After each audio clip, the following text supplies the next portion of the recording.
Hello everyone, and welcome to my Days of Our Lives official. I hope everyone is having a wonderful day. Before we begin, please hit the subscribe button and give this video a thumbs up. Is true love approaching? Alright, my notion with Kat was completely fruitless. Clyde only desires her freedom, so he may murder her. Which is strange because he appeared to have complete control over his actions while Gabi was incarcerated, but who am I to question a criminal, mastermind? In any case, this presents an opportunity for her and Chad to develop a genuine relationship. He protests too much about how much he hates her, in my opinion. Gabi and Rafe JJ in Horton Square. This will probably result in a situation where Chad must consciously choose to physically rescue Kat from Clyde when their plan fails, which will cause problems for the two of them. Additionally, he will be able to move on in a way that he has found difficult thus far once Abigail's remains are returned. It will be like, okay, I have to come to terms with the fact that she is gone and will never return. However, Chad and Kat's reunion will be over JJ's corpse. Because JJ has returned. When he confronted his sister's imposter, he performed a fantastic job taking down Chad and Kat. He intervened to separate EJ from Gabi and have an open discussion about their own awful past. I think that since so many people screamed at EJ for letting Kat go, we ought to have had a drinking game this week. Does JJ have the opportunity to take over and remain on the force permanently if Rafe is leaving and they are short-staffed? Days, please keep him around for a long time. Given her newfound maturity, I believe that he and Gabi could make a beautiful couple this time. That is, if he can, and, let's face it, ought to move over the fact that she tampered with Julie's pacemaker and threatened her. However, if Xander is still attempting to kill people and nobody is concerned. The simple way or ways out. Let's cross off a couple events from this week.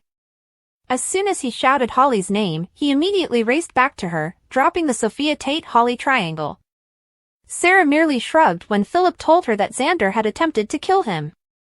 Kristen simply got up and decided to withdraw her offer for Titan to provide Brady with Sarah's serum without any conditions.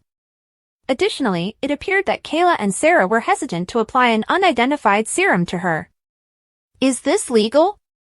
But ultimately determined it was safe in record time and proceeded. Should they be doing this in a professional setting? Kayla holds up an extra-large needle in a hospital room. Xander grimaces and holds Sarah's hand as she lies in bed. Was there anything else I missed? Everything that had been put in place seemed to just vanish.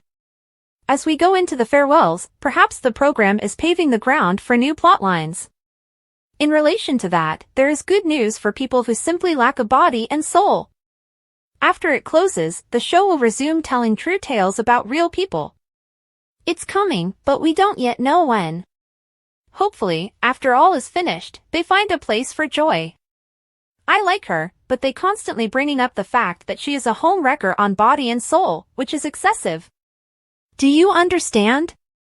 Do you understand? We do, indeed. Stop, please. Potential for explosion. The beautiful thing about the teenagers is that I can already see how they're becoming more integrated into the storylines of the grown-ups. It has been quite charming to watch Sophia and Ava's connection grow. Additionally, it seems quite easy and natural to use Sophia and Tate to bring Brady and Ava together. This implies that pairing Brady and Ava will inevitably lead to conflict with Kristen as well as trouble for Sophia, Tate, and Holly. Since Kristen is fighting for Brady and still at odds with her brother, it would just increase the already intense animosity between EJ and Ava. Ava looks at Brady sharply at a bistro table. He plays with his glass of soda water while his eyes are downcast. It should go without saying that this is where they are and should go. Additionally, it would help build up the shooting of EJ, which is sure to be a major mystery. When Kristen becomes sidetracked by an argument with Ava, EJ may intervene and attempt to take Demara away from her, which would enrage her. The seeds of that were already seen when he boasted about how poorly she handled the Titan acquisition. Furthermore, we know that Johnny's marriage is probably in jeopardy, which makes him even more irascible when he finds out that EJ raped Sammy in the preview video. Then JJ and Gabi are at odds with EJ, and the DA is getting involved in the Kat Chad Clyde situation after he released the former fake Abigail, which has angered a lot of people.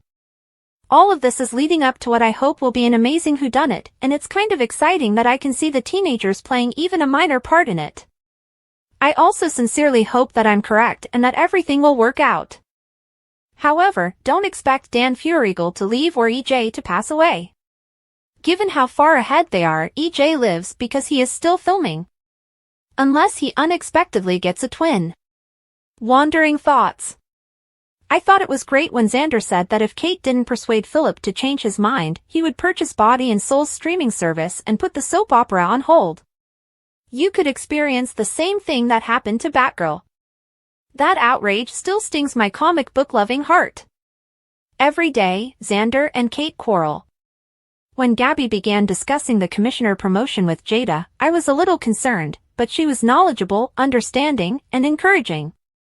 I'm happy that they didn't ruin these two prospective in-laws, and Jada has good reason to be proud. I understand Rafe's perspective as well, but I'm a little concerned about what might happen to him in the absence of the cops. Now that John is gone, perhaps he will work with Steve as a more private investigator. Since Aaron and Holly caught up this week, I'm even more in favor of them. Holly displayed maturity that she didn't previously exhibit when she realized that Aaron had urged Tate to pursue Sophia, and Aaron is currently suffering through a lot. You'd think they could have worked out a contract to use the real name for Alex's shoot rather than Playgirl, because Days of Our Lives did that Playgirl thing a while back. Chanel is still asleep as she sits on their bed. In his sleep, Johnny turns, tosses, and regrettably speaks, saying, "No, Joy, we shouldn't do this." Chanel is still unaware that Johnny slept with Joy while believing she was having an affair with Alex. Will she soon find out? Joy's admission that she hooked up with Johnny at Alex's apartment astounds him. After pleading with Johnny to keep what they did a secret, why would she tell her co-star this? JJ replies he's all in when Chad warns him that his plan to deal with Clyde is risky. What has caused JJ to reconsider? At first, he was against using Kat to deceive Clyde into disclosing the location of Abigail's remains. Javi is accused of something he won't get away with by an irate Leo. To which Javi replies, "What the hell? What does Leo believe Javi has done? We're with him here. This is all about your macho pride," Jada tells Rafe. Has Rafe chosen to sue the city of Salem for wrongful firing after following Roman's advice? Or has he submitted his resignation in accordance with his initial choice? At last, Kristen discovers that Brady and Ava are becoming too intimate for her comfort. "You and Brady are not together," Ava informs Kristen. After that, Kristen approaches Brady and queries, "What's your response? Do you want to try us again?" Honestly, neither of these women is particularly steady. But then, Brady isn't either.